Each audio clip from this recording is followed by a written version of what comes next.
존재의 숲에 있습니다. 조용한 주말 오후인데요. 오늘의 주제는 락강의 해결입니다. 정말 재미있겠죠. 이 주제로 여러분들을 사유여행에 초대하여 함께 여행하려고 합니다. 오늘도 예도만의 클래스를 갖고 락강이 언급하는 해결은 도대체 어떤 해결일까? 사실은 상당히 오래됐죠. 그죠? 예도가 이미 5분 철학 개념에서 락강의 해결이라는 제목으로 강의를 했는데, 이것은 5분에서 다룰 수 있는 주제가 아니에요. 사실은 이것만 갖고도 1차 자료와 락강이 언급한 해결과 해결의 관점에서 또 보여지는 그 사유를 언급하면 이것 역시도 1시간짜리 10개가 나오는 강의예요. 그래서 오늘 강의는 락강 시리즈에 들어갈 강의입니다. 락강 뒤에 해결이 있었죠. 그죠? 그런데 이 락강의 해결은 당시 20세기 초중반부터 장 이폴리트와 알렉산드르 코제브라고 하는 이 두 철학자에 의하여 프랑스에서 해결 르네상스가 일어나잖아. 여기에 대한 강의는 이미 예도가 심도 있게 다뤘어요. 1시간짜리로. 포스트 모더니즘이란 7번째 강의에 묶어놨는데, 이 두 해결 전문가에 의하여 프랑스의 대가들이 거의 대부분 다가 영향을 받았어. 미셀 푸코부터 자크 데리다, 질 둘레즈,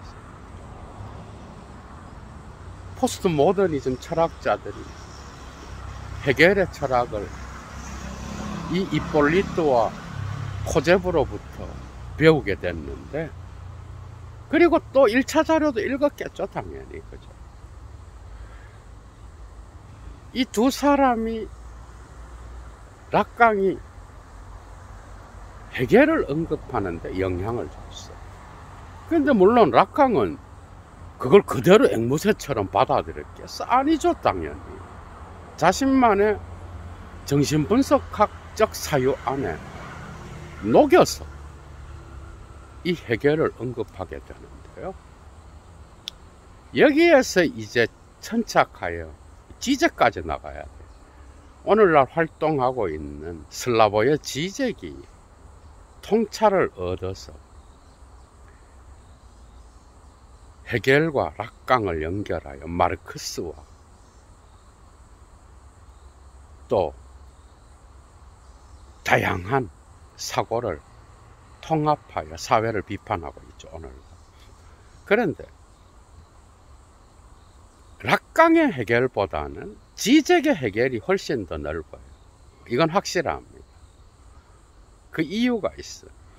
통찰은 배웠는데 이걸 마르크스랑 또 연결하려고 하니까 해결 전집에 손을 안 댈 수가 없었어. 락강은 되게 정신현상학에 머무르고 있어. 그런데 지적 뒤에는 코제브와 이폴리트가 있는 게 아니에요. 누가 있는가 하면 디털 헨리히라고 하는 세계적인 독일 관념론의 대가가 있어. 이 가다머 제자예요. 클래스가 나오죠. 그죠? 여러분 엄청 배울 거야, 이런 것도. 그러니까 디털 헨리, 예도도 4-5권 정도 읽었어. 여러분들에게 알려진 거는 기껏해야 디털 헨리가 쓴 칸트와 해결 사이 뭐 이런 정도일 거야. 그런데 독일 관념론에 대한 세계적인 대가일 뿐만 아니라 또 막스 베버에 대한 연구, 특히 헬더린에 대한 시적 언어를 자기만의 독특한 방식으로 미학적으로 해석하죠. 그죠? 이것도 유명해. 그러니까 디털 헨리히라고 하는 이 독일 관념론의 대가, 이건 진짜 대가예요. 독일 철학자야. 가다머의 제자예요. 세계적으로 가장 유명한 관념론의 대가가 디털 헨리히예요. 그러니까 여러분들은 락강은 알아도 코제부나 이폴리트는 모르는 사람이 있을 거고, 또 슬라보의 지젝은 알아도 디털 헨리히는 또 몰라. 그러니까 관념론에 대해서 지젝이 많이 아느냐, 디털 헨리히가 대가냐 했을 때 디털 헨리히가 대가예요. 지젝이 아니야. 이해가 되죠? 뭔 말이지. 그러니까 그 책을 읽고 관념론을 정리했어요. 그러면서 1차자로도 곳곳에서 파고 들어갔겠죠. 물론 슬라보의 지젝도. 물론 지젝도 그것을 받아들여서 락강과 연결시키면서, 그죠? 마르크스의 사유를 또 받아들여서 사회 비판가로서 활동을 하게 되는데, 이런 것들은 당연히 슬라보의 지젝이 자기 자신의 관점에서 받아들였겠죠. 그죠? 그러니까 지젝이 언급하는 해결은 초기 신학 시절의 청년 해결뿐만 아니라 예나 시절의 해결, 정신현상학, 논리학, 엔치클로페디, 미학 거의 다 끌어와요. 그러니까 지젝의 책에서 해결이 안 나타나는 책이 없다고 해도 과언이 아니야. 그런데 초기부터 이미 특히 부정적인 것과 함께 머물기, 이것은 해결에 대한 코멘터리를 통하여 이 작품이 쓰여졌다고 해도 과언이 아니에요. 그죠? 그러니까 초기부터 시작해서 중기로 계속 넘어가면서 뭐 까다로운 주체, 또 잃어버린 대의를 옹호, 시차적 관점, 그리고 비교적 최근에 가장 중요한 주저죠. 그죠? less than nothing. 최근이 아니고 벌써 뭐 10여 년이 다 돼가는데, 이 작품에서도 해겔이 락강과 비교하여 거의 전집을 훑듯이 막 나타나. 그러니까 통찰은 당연히 락강을 연구하면서 관념론을 알아야 되겠고, 이게 마르크스주의자로서의 이 지적을, 그죠? 현대의 다양한 사회적 문제들을 비판하는 데 있어서 락강과 해겔을 연결하여 끌어오다 보니까 마르크스가 있는 거예요. 근데 마르크스도 초기 작품부터, 그죠? 쉽게 말하면 해겔 법철학 서문, 경제철학 수고 뿐만 아니라 말기까지 자본론까지 해겔이 나오거든. 그러니까 여기에서 락강에 그칠 수가 없는 거야, 지적은. 그러니까 이걸 섭렵하는 데 있어서 지적 뒤에는 디털 헨리히가 있었어. 재미있죠, 여러분. 이런 게 있는 거야, 이런 게. 그런데 해겔 안에서 균열을 보고 이질적인 것, 부정적인 것을 보고 그것이 해겔 철학의 핵심이다라고 주장할 수 있었던 것은 단연 락강의 영향이 큽니다. 이것은 그 큰 통찰로부터 지적은 받아들여서 락강으로부터 해겔 전집을 해집으면서 헨리히의 영향을 받아서 전집을 해집으면서 마르크스와 연결시킬 수 있었다. 락강을 통하여 해겔을 읽고 해겔을 통해 락강을 읽을 때는 락강이 언급한 해겔의 수준에는 머물지 않는다. 이건 지적의 독특한 어떤 독법이죠. 그죠? 그러나 그가 해겔 안에서 해겔의 종합, 지향이라는 개념, 아우프헤붕이라는 정반합을 통하여 계속해서 발전해가는 정신의 운동에서 이 아우프헤붕이란 개념이 핵심이잖아. 그죠? 이미 예도가 해겔 철학에서 다 이야기했어요. 그런데 여기에서 중요한 것은 종합이 아니라 정반합을 통하여 지나온 그 이질적이고 부정적인 것, 타자성을 통하여 자아의 내부의 균열이 일어난다라는 것. 이런 것들이 이미 락강한테 나타나요. 락강의 독특한 해겔 읽기를 통하여 이미 정신분석과 결합된 거야. 이걸 확장시킨 거야. 지적이. 그러니까 관념론의 대가 20세기 오늘날도 살아있어. 그게 기틀 헨리히는 27년도에 마북 쪽에서 태어나서 그쪽에서 공부를 했어. 그 가다머의 제자로서 공부를 끝냈죠. 그죠? 이게 가다머랑 또 연결돼. 이게. 그런데 지적이 의존하는 독일 관념론 철학, 그러니까 칸트, 피테, 셜링, 해겔로 이어지는 거죠. 이 철학에서 의존하는 학자가 바로 헨리인데, 이 가다머 제자라고. 독특한 그 철학소가 나타나는데, 어찌되었건 해겔 안에서 이런 부정적인 것과 함께 머무는 어떤 사유를 끌어낼 수 있었던 것은 바로 락강한테 그 출발점이 있었던 거예요.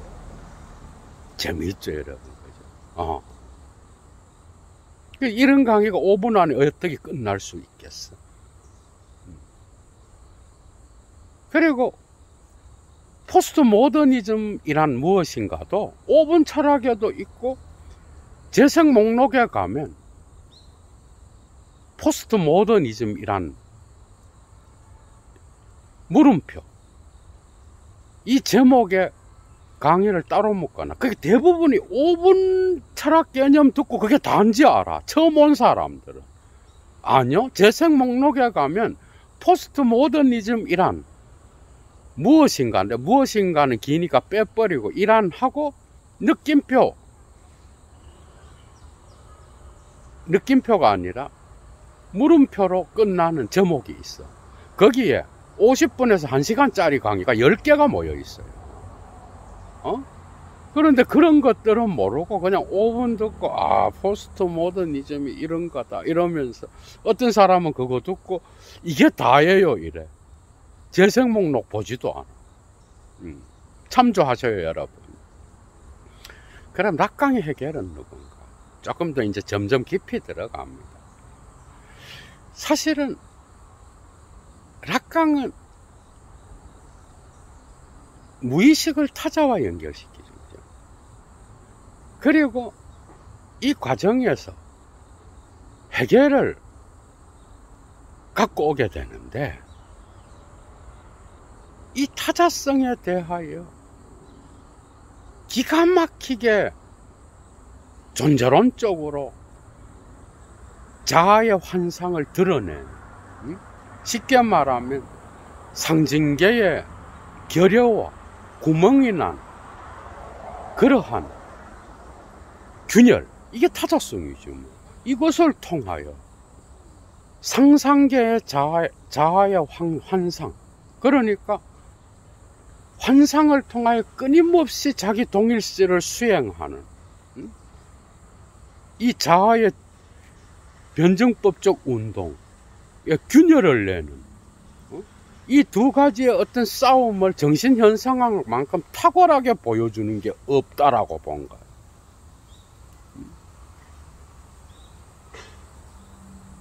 거의 50년대, 60년대 논문 거의 대부분에서 타자 이야기가 나타나는 곳에서는 해결이 있습니다. 거기에. 그러니까 뭐예요? 주체는 지 멋대로 형성해서 타자와 언어를 지배하는 자가 아니라 주체가 활동하는 곳마다 타자와 언어는 언제나 이미 거기에 있는 거야. 그러니까 헤겔과 하이데거가 같이 들어와. 락강한테서. 그러니까 거기에 균열을 본 거예요. 그런데 가장 중요한 거. 그러니까 장 이폴리트가 프로이트의 부정이란 개념에 대하여 논평을 했는데 거기에 대한 안내와 응답을 내린 락강의 논문이 에크리에 수록되어 있어. 거기에서 논평에 대한 어떤 안내라고 하는 그 논문, 짧은 논문이에요. 그 논문에서 무의식은 타자의 담론이다. 곳곳에서 나타나. 그런데 이런 해결적 타자와의 관계에 대한, 무의식의 관계에 대한 어떤 이야기들이 엄청나게 많은 곳에서 다 언급을 할 수가 없어. 정신분석에서 말과 언어의 기능과 영역, 에크리에서 무의식에서의 문자의 기능, 프로이트의 사물, 또 중요한 세미나가, 정신분석은 관념론으로 끝날 수 없다. 그게 11번째 세미나죠. 그죠? 그리고 중요한 논문, 60년대에 발표됐죠. 그죠? 그게 바로 무의식의 위치라고 하는 논문이에요. 여기에서 정신현상학에 대하여 긍정하면서 부정하는 이유가 나타나. 이게 에크리의 거의 마지막 부분에 수록된 거예요. 이런 정도로 여러분들이 락강의 사유의 세밀화, 지적까지 연결되는 그 중심점을 오늘 캐치할 수 있는 거예요. 이 강의를 통해. 재미있죠, 그죠? 그 헤겔을 인용한 가장 중요한 것은 헤겔의 철학은, 특히 정신현상학은 뭘 보여주는가 하면은 자아와 타자의 투쟁을 통하여 자아는 자기 멋대로 이 삶을 살아갈 수 있는 게 아니라 언제나 타자와의 투쟁, 그게 노예와 주인의 변증법이지. 그래서 그 의식은 불행한 의식으로밖에 결론 지어질 수 없다라고. 그리고 나서 주관정신이 끝나고 객관정신으로 가더라도 거기에 마지막 종착지에 도달한 쉔의 질러라 그래. 독일어로. 그게 바로 아름다운 영혼인데, 그 아름다운 영혼 역시도 객관정신을 만나면서 사회의 법, 인륜, 도덕, 이런 것들을 통하여 투쟁을 통하여 정반합을 넘어선 그 아름다운 영혼 역시도 사회법과 사회의 제도와 사회의 인륜과 도덕이, 그리고 더 크게 자연법 자체가, 그죠? 자연의 법칙 자체가 자기 자신과 동일하다고 하는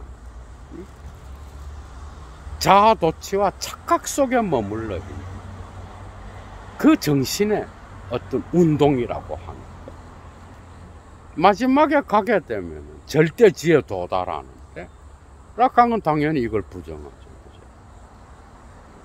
그러니까 락강이 헤겔을 받아들였던 것은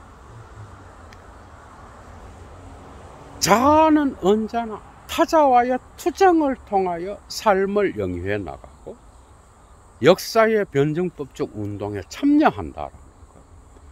두 번째는 이게 이제 상징계에 중요한 거죠. 그죠? 주체가 형성될 때는 거기엔 언제나 이미 타자가 개입해 있다라는 것. 이런 것들을 가르쳐 주는 게 바로 해겔의 정신현상.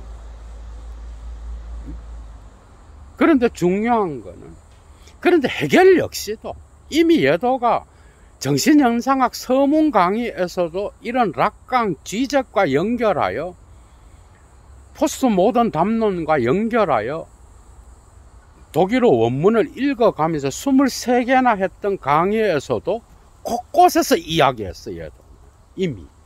그런데 이런 해겔 읽기, 그죠? 해겔 역시도 서문부터 자기 철학에서 진리는 전체지만은 이 전체에서 중요한 거는 자아가 만나는 그 이질적인 것과 타자성, 그것이 얼마나 중요한가. 그래서 부정적인 것과 함께 머물기, 지적이 끌어낸 것이 서문에 이미 나타나고 있어요. 를 강조하고 있어. 그러니까 해결을 도식화해서 정반합의 종합을 통하여 지향의 철학을 수행한 자다, 이런 방식으로 도식화하는 자는 해결을 전혀 안 읽은 자. 그건 해결의 원문에 나타나고 있어요. 이거를 락강 이야기를 했고, 그리고 거기에 대한 통찰을 통하여 해겔 읽기에서 지적이 그것을 끌고 가서 더 확장시키고 더 깊이 있게 사유하면서 사회비판 쪽으로 나갔지만은, 사실은 해겔의 원문 안에 그게 이미 나타나고 있어요. 그러나 결국 절대지에 이르렀을 때 나타나는 마치 종합이 승리한 듯한 이러한 정반합의 운동에서 준태제가 승리한 것 같은 그런 인상을 주장하는 거죠. 그래서 결국은 이 정신의 운동은 락강적으로 볼 때는 상징계의 균열과 구멍을 내는 어떤 결여를 포함하고 그 운동을 거쳐가면서 자아가 정신과 함께 결합되지만은, 락강이 반대한 것은 결국은 이 자아의 동일시가 환상임을 폭로하는 타자성의 역할에 초점이 가 있기보다는 결국은 자아가 종합을 통하여 승리를 거두고, 그죠? 그 다음에 상상계의 환상을 극복한 듯한, 그러나 그 균열은 영원히 메워질 수 없는 듯한 그러한 뉘앙스를 해겔 역시도 주었지만은, 결국 마지막에 도달한 절대지는 이 모든 걸 극복한 듯한 인상을 주는 거예요. 이건 안 맞는 거예요. 이거 거부하는 거예요. 그래서 60년대에 발표한 무의식의 위치라고 하는 거기에서 해겔의 사유와 우리가 반드시 동맹관계를 맺는 것은 아니다. 가장 크게 해겔이 가르쳐 주는 것은 상상계적 환상에 타자의 개입이 끊임없이 그것이 환상임을 드러내는 그 폭로, 이게 해겔의 매력인 거야. 거기에 있는 것이지, 해겔이 결론을 내리는 거죠. 그래서 상징계의 주인으로서, 아니면 상징계의 존재론적 구조의 승리가 이 상상계의 어떤 인식론적, 주관적인 어떤 그 환상을 대체하는 듯한 그러한 위대한 시인이 될 수 있었어, 해겔은. 그런데 해겔은 결국 절대지 때문에 이게 불가능한 거야. 그게 그걸 빼면은 해겔 철학 안에서 정신분석과 연결할 수 있는 게 너무 많았던 거예요.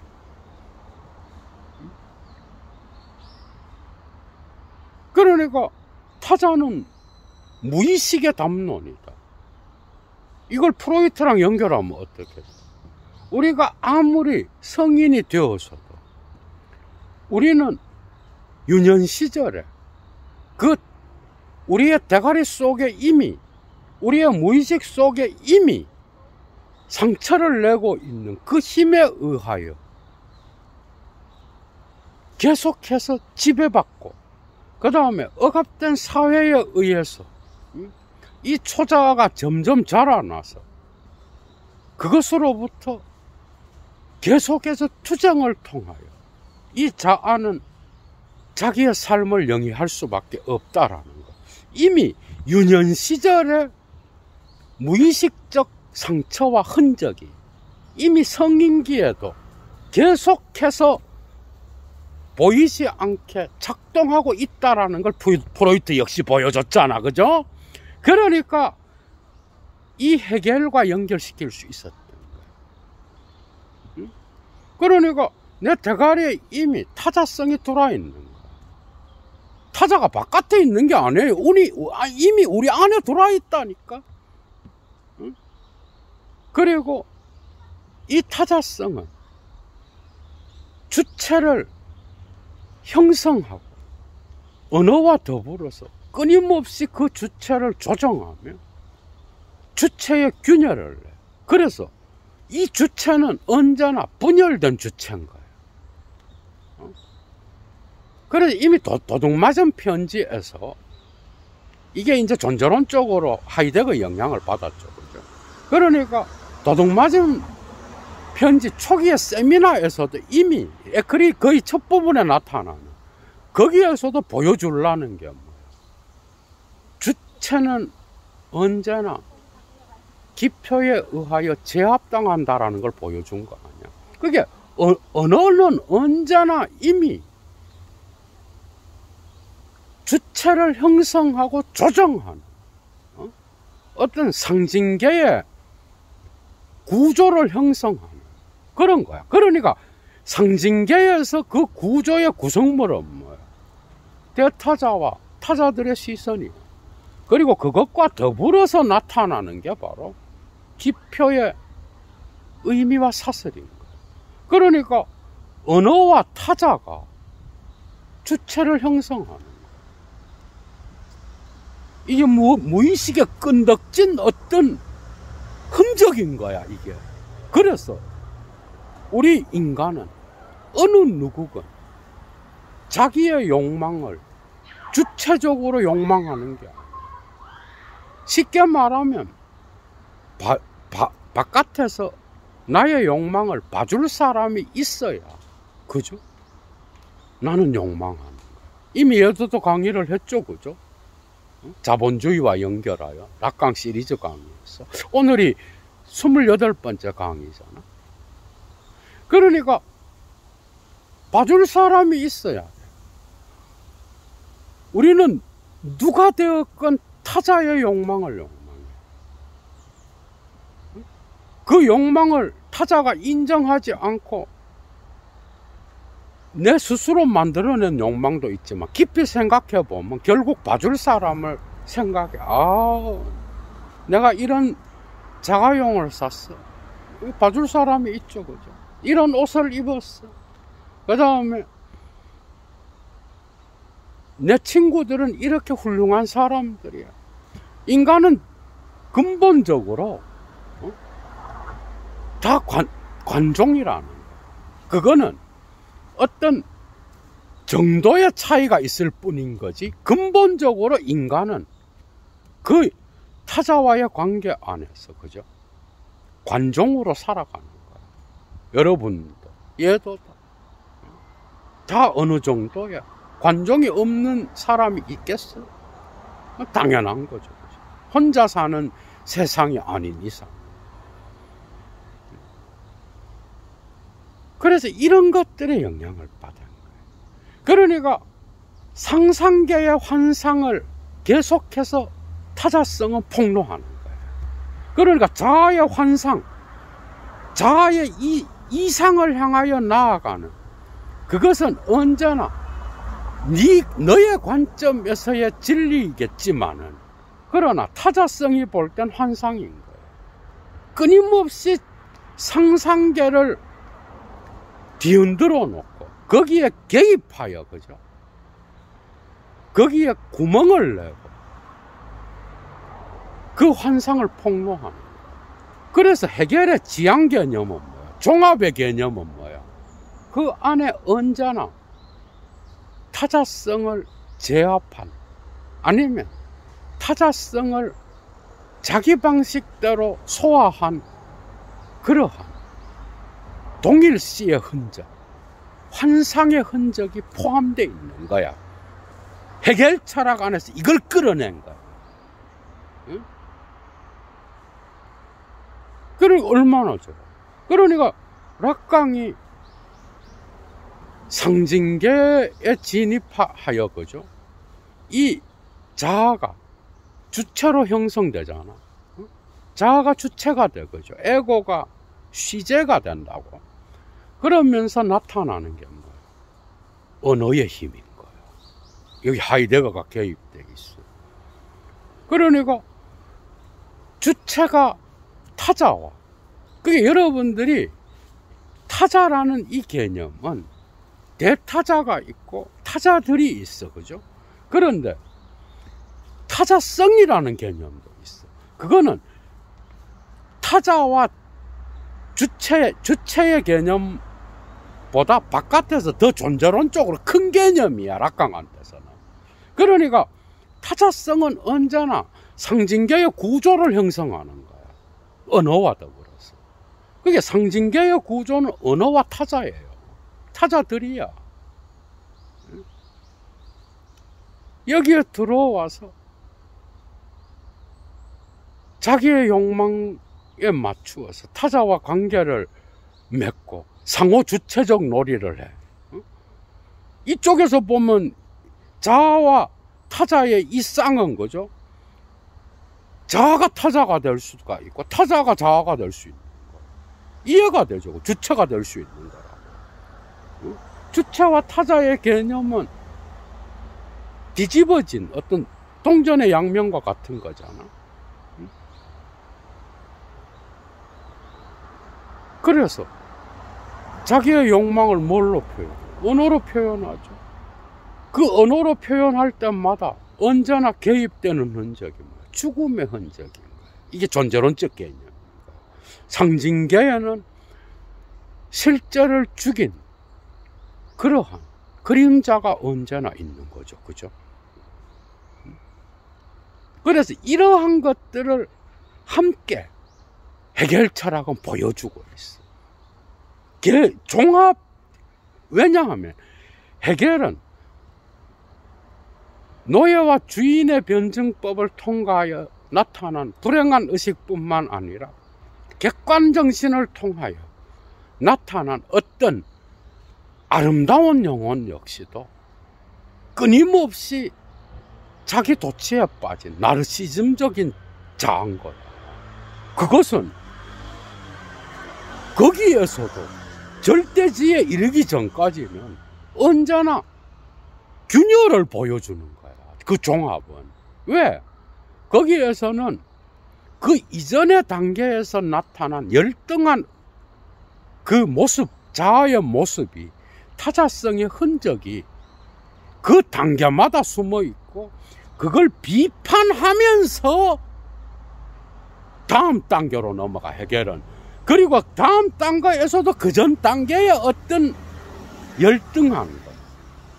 그래서 지향은 뭐야? 내기일엔 부정하면서 베바렌 보존하는 거잖아. 그죠? 그러니까 부정하면서 보존하니까 그 보존 안에는 부정된 것의 흔적이 있는 거야. 그러나 락강과 지적이 관심을 갖는 거는 이 부정을 통하여 이미 지나간 것은 흔적을 갖는 거죠. 그죠? 그건 무의식의 흔적인 거야, 우리의. 해겔 안에서 이런 게 나타나요, 여러분. 그래서 락강은 해겔을 너무도 좋아했고, 그죠? 그러나 해겔에 완전히 동참할 수 없었던 것은 락강은 오히려 프로이트의 삼중적 자아, 서로 싸우는 자아를 더 좋아했던 거예요. 어떻게 보면 상징계, 상상계, 실제계는 이러한 끊임없이 갈등하고 투쟁하고 균열을 내고 언어에 의해 분열되고 타자에 의해 분열된 이 자아가 그죠? 정신분석학에 의하여 어떠한 도움을 받고 또 거기에서 또 다른 방식으로 삶을 영위해 갈 수 있는지를 락강은 끝까지 고민했던 거야. 프로이트보다 훨씬 더 이 분열된 주체와 분열된 자아를 끝까지 갖고 갔죠, 그죠, 락강은. 그런데 사실 헤겔도 이거는 지적이 이야기하는 거지만 헤겔도 곳곳에서 이러한 절대지만 없다면 락강은 아마 헤겔을 거의 전적으로 동의하면서 그것을 자기 방식대로의 정신분석하게 적용했을 거라고. 반대했던 건 뭐 절대지지 뭐. 그 마지막 단계가 없다면. 그래서 헤겔은 정신현상학 서문에서 니체를 연상시키는 거죠.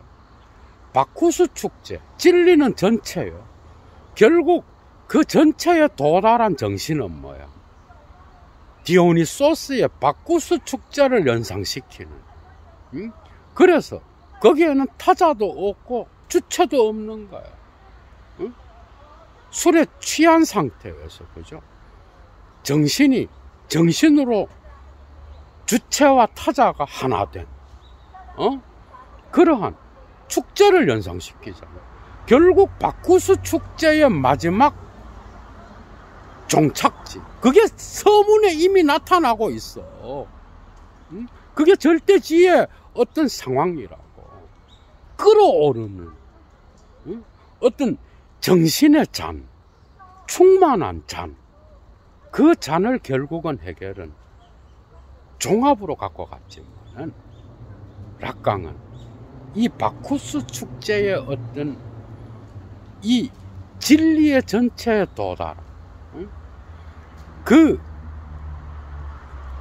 주체는 자기의 죽음을 아는 주체, 자기가 분열된 어떤 주체라고 하는 걸 인식하는 주체.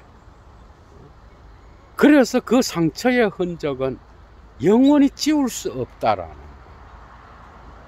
그러게 헤겔의 마지막 종착지의 바쿠스 축제의 향연은 뭐야? 긍정적인 거죠. 그런데 락강은 그렇지 않겠죠. 그 향연에는 끝까지 죽음의 그림자, 지워지지 않고 포함된, 이런 차이가 있는 거예요, 여러분. 그러니까 락강은 헤겔을 받아들이면서 긍정한 거는 이런 것들이지만 부정한 거는 결국은 주체의 이러한 정신과의 합의를 통하여 도달한 이 종합의 승리는 이건 역시 환상이라. 그러니까 헤겔을 긍정한 자리에서 락강은 헤겔을 부정하고 있는. 어떻게 보면 프로이트한테서도 이런 것들, 프로이트로 돌아가자 그러고 락강이, 그죠? 프로이트의 어떤 사고를 자기가 가장 충실하게 따른다라고 이야기하지만은 어느 부분에서는 프로이트를 수정하면서 확장시켜 버리잖아. 넘어서 버리려고 그러잖아. 응? 그러니까 프로이트의 충실한 제자로 남아 있다라고 말하지만은 또한 프로이트를 넘어서고 어느 부분에서는 부정하기까지 하여서 이 정신분석학을 자기 방식대로 사유하고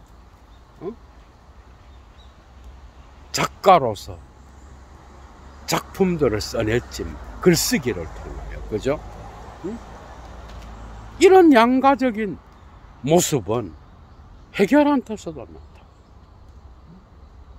동맹하는 듯 하는데 어느 지점에서는 마음에 들지 않아. 그러니까 해결은 결국은 그 타자성을 끊임없이 이야기하면서 끝까지 자아의 어떤 그 정신의 운동을 계속해서 진행시켜 나가지만은, 그래서 종합의 단계에서 그 전 단계의 부정성을 끊임없이 비판하며 그 흔적을 드러내고 균열을 드러내지만은 그 균열을 끝까지 밀어붙이는 그 시인은 되지 못했다라는 거. 락강은 여기에 반대하는 거예요. 그렇게 결국은 종합을 긍정적으로 갖고 간 것에 반대하는 거예요. 그러니까 타자성은 바깥에서 우리의 주체를 이미 형성하고 있는 언어와 더불어서, 이걸 다른 말로 하면은 이게 이제 하이데거 냄새가 안 나요. 주체가 가는 곳에 거기는 언제나 이미 타자와 언어가 있는, 기표의 의미와 연세의 놀이가 있는 거예요. 그러니까 락강한테서 주체는 뭐야? 이것도 해결한테서도 그대로 나타나요. 주체는 뭐야? 쾌락 원칙을 넘어서야 나타나는 프로이트 손자 손녀들, 그 친구들과의 어린 아이들의 포트다 게임에서 나타났다가 사라짐. 이게 이제 하이데거의 뭐야? 음패와 탈음패와 연결될 수 있겠죠. 이런 것들을 통찰을 얻었던 거야, 락강은. 그러니까 주체는 뭐야? 사라졌다가 다시 나타나는 상징계에서 그 운동인 거야. 그러니까 주인은 뭐야? 타자와, 상징계의 주인은 타자와 뭐야? 언어인 거야. 그러니까 타자와 언어의 영향에 의해서 기표의 어떤 끌고 가는 힘에 의하여, 그죠? 주체는 사라졌다 나타나, 통합됐다가 해체되는 거예요. 그 다음에 언어를 자기 주체적으로 말하는 것 같지만은 그 언어에 의해 조정되는 거예요. 그래서 중심이 없는 거예요. 그러니까 언어와 타자성 때문에 주체는 언제나 분산되고 균열되고 중심점이 없고 차이의 놀이밖에 할 수 없는, 이런 것들이 이제 포스트 모더니즘에, 특히 데리다도 이런 것에서 영향을 받았고 또 비판했겠죠, 그죠? 차이의 어떤 운명이야. 차이의 놀인 거야.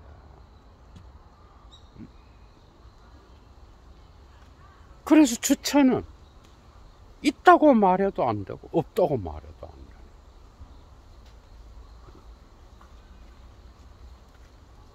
주체의 인식 안에는 구멍이 나요. 바깥에도 그래요. 그건 바로 타자성이 들어있기 때문에 타자에 의해서 형성된 존재인 거예요. 이 엄청난 구조의 힘, 언어와 더불어서 타자와 상호 주체적 놀이를 할 수밖에 없는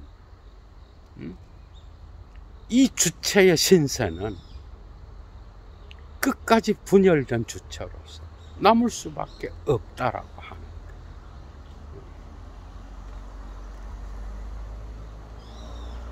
이게 바로 락강한테서 주체의 운명이었잖아, 그죠?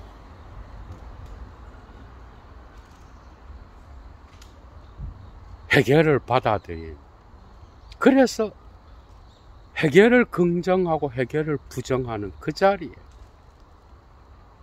상상계와 상징계의 어떤 차이의 놀이도 함께 숨어 있다라. 거기에는 실제계의 영향도 강하게 나타나고 있다. 재밌었죠, 여러분? 이게 바로 락강이 해겔을 받아들여서 자기의 사유 안에 녹여들었다. 이유요. 또한 해겔을 전적으로 긍정하지 못했던 이유였다라고 하는 것. 얘도 물러갑니다. 행복한 주말 보내십시오. 좋아요 잊지 마시고 여건이 되시는 분은 꼭 사막의 철학을 위하여 자발적 수업료 보내주시기 바랍니다. 추스!